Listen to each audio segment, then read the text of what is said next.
السلام عليكم ورحمة الله وبركاته. اللهم صل على سيدنا محمد. شرح النهاردة لمودم اي 173، حالة نادرة حرفيا جدا، يعني مسكرة مقفولة ما اتفتحتش حرفيا. هنعمل ريفيو مع بعض وهنفتحها مع بعض. حرفيا ما اتفتحتش، مقفولة بعلبتها، حالة نادرة جدا، وهنشغلها جميع الشبكات هواوي اي 173، وهنشغلها باي سيم كارت 4G عادي جدا. زي ما احنا شايفين كده، لوك مقفوله. طبعا انا افتكرتها الاول مفتوحه قبل كده لما اشتريتها، لكن زي ما احنا شايفين كده الستيكر مغلق حرفيا من هنا ومن هنا، مش مفتوح. وهنفتحها دلوقتي سوا. بص، الستيكر لسه زي ما هو.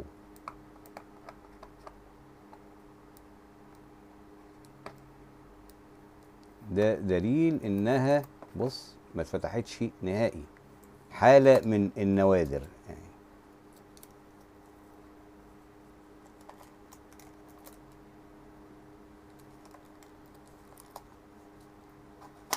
بسم الله.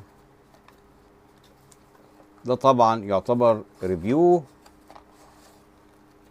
لكن قديم بكل محتوياتها. زي ما احنا شايفين، برانيو زيرو حرفيا، ما اتلمستش قبل كده. والموديل بتاعها هواوي اي 173 بنفس العلبة، بنفس السيريال نمبر، بالاي ام اي اي، بكل حاجة. هنا في الكويك ستارت الكتالوج، وهنا بالعربي بيوري لك طبعا كل حاجة في السيت اب بتاعها زي ما احنا شايفين كده.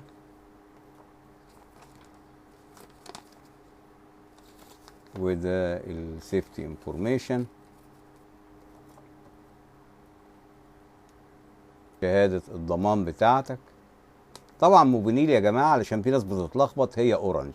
حتى في اعداد الاي بي ان موبينيل ويب، موبينيل ويب بدون دوت وبدون اي حاجة.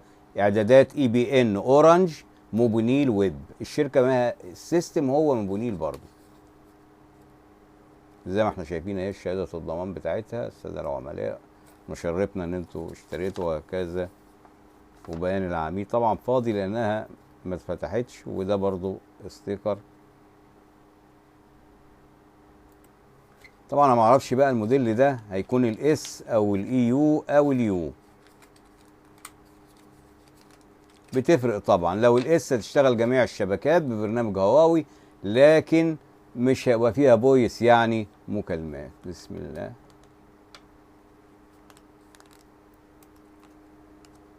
طبعا ما فيهاش خط ولا اي شيء. هنشوف دلوقتي. اي يو، اي يو دي فيها فويس ومكالمات.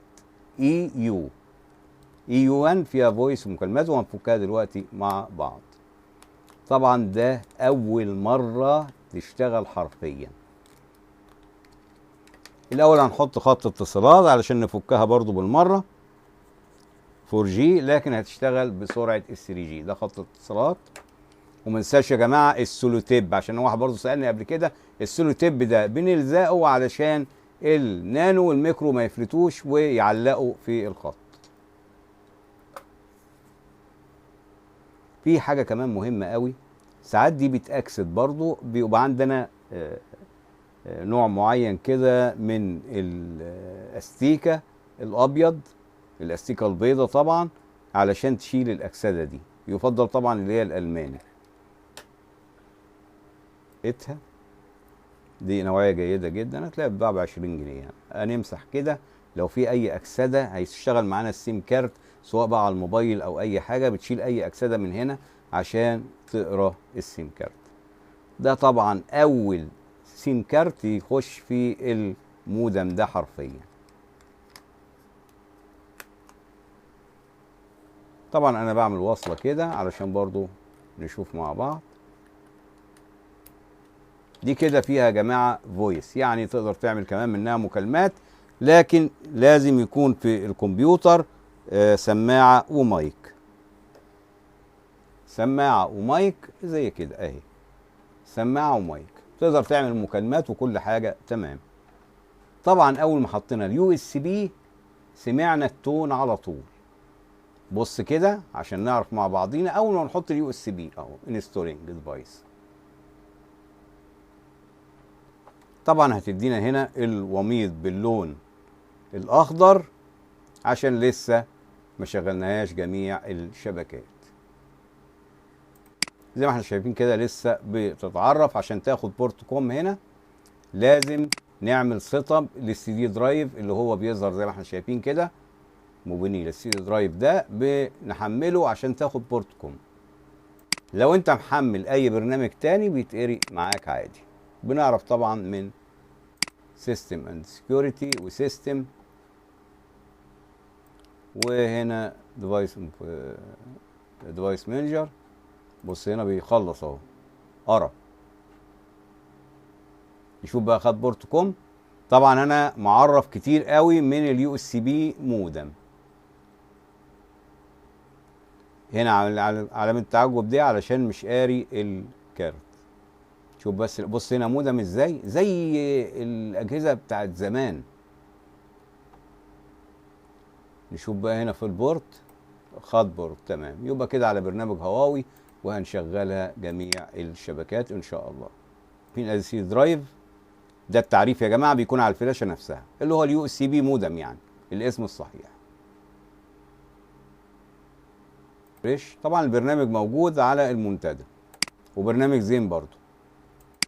وبنضغط بورت لغايه ما يقرا المودم. لما نضغط على المربع ده بدل ما لسه تكتب الاي ام اي خلاص قرا.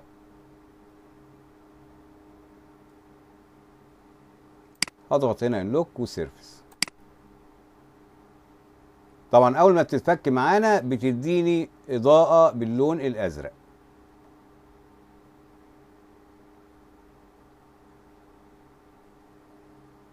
بروح عامل مره تانية، هي لسه نوت.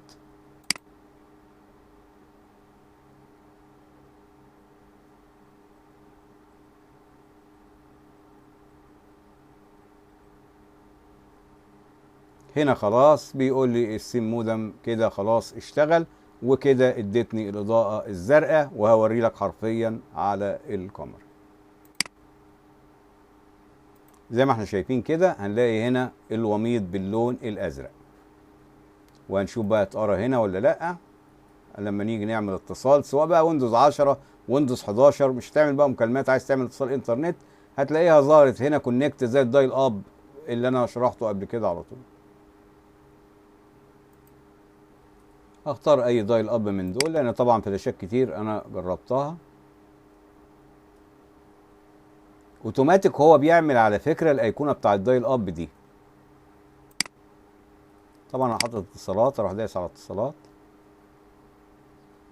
نجمه 99 شباك ده الدايل نمبر اللي هو بيعمل اتصال. ده بقى على ويندوز 10 على ويندوز 11.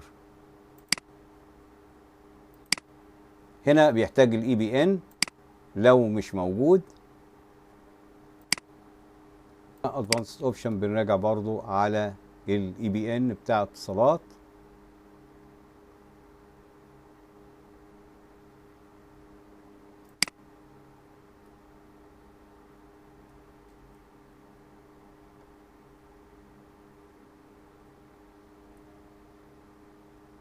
كده عامل لك ايه ايديت بي بي ان. دي المشكله دي بتحصل لما بيحدث، بدل ما كان اي بي ان كتب لك بي بي ان وبتحصل لخبطه. عشان كده ويندوز 10 و11 تيجي تحدث تلاقي الدنيا كلها متلخبطه في البرامج.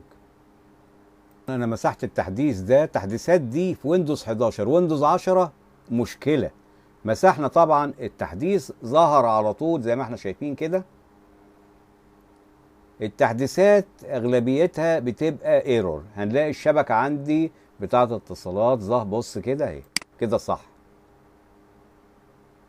بص كده عامله زي بالظبط النتورك، واروح ضاغط كده كونكت يتصل معايا على طول اهو كده ظهرت كده صح. على ويندوز 10 و11 اي تحديثات للنتورك للواي فاي كنسل على طول، لان بتعمل لخبطه. لا دي دعوه بالبي بي ان، انا عايز الاي بي ان. وبعد كده بنضغط كده كونكت. عشان كده مشكله بتبقى في نسخه الويندوز. بص كده اتصال وهنا اتصال اهو.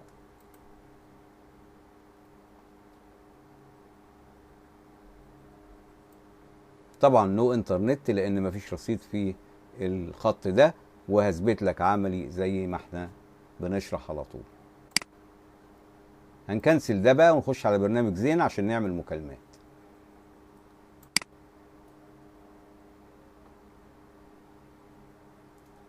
ده يا جماعة هتلاقيه ويندوز 10 ويندوز 11 نفس التعريف.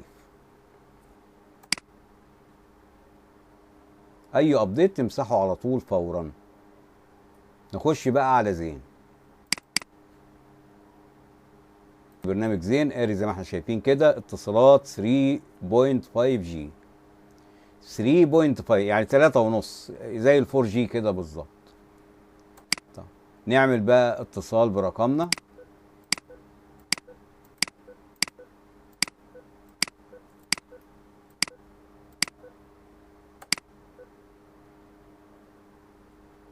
رصيدك خلص بس الكلام لسه ما خلصش. دوس واحد عشان نعلي كده دوس السماعة واحدة او دوس 2 عشان تستلف 150 وحدة وهتتخصم من باقتك زي ما احنا الباقية. شايفين مصاريف كده. الخدمة 50 وحدة.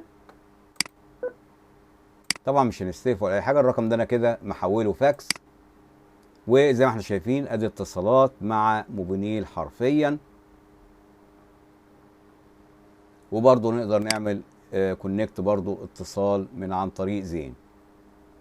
وبرضه نوري لكم يا جماعه لما بص هنا مبين لك كل حاجه تمام. يعني ممكن برضه بالبرنامج ده بعيد بقى على حوارات الويندوز خالص ببرنامج زين، وبرنامج زين موجود على المنتدى. وهو شغال بيبقى ثابت على اللمضه الزرقاء. طيب لو انا حبيت دلوقتي اهو دي اتصالات وكل حاجه اقفل كده، انما الاتصال شغال. لو حد حب يتصل بيا هيتصل عادي مفيش اي مشكله. عايز اتصل حد هيتصل بيا مفيش اي مشكله، بيجي لي رقم اظهار الطالب بكل رصيدك حاجه خلص بس تمام الكلام التمام. لسه ما خلصش. طبعا الباقه ما بتستناش لما بشحن اساسا على اي سيم كارت عندي، ما بتقعدش باقه الموبايل صاروخ ارض جو بتنتهي. كده خلصنا شرح النهارده مع اليو اس بي مودم النادر جدا جدا اللي كان لوك مقفول اول فتحه ليه واول تشغيل ليه، وشغلناه نلوك جميع الشبكات. متنساش لايك الفيديو والاشتراك في القناه، والسلام عليكم ورحمه الله وبركاته.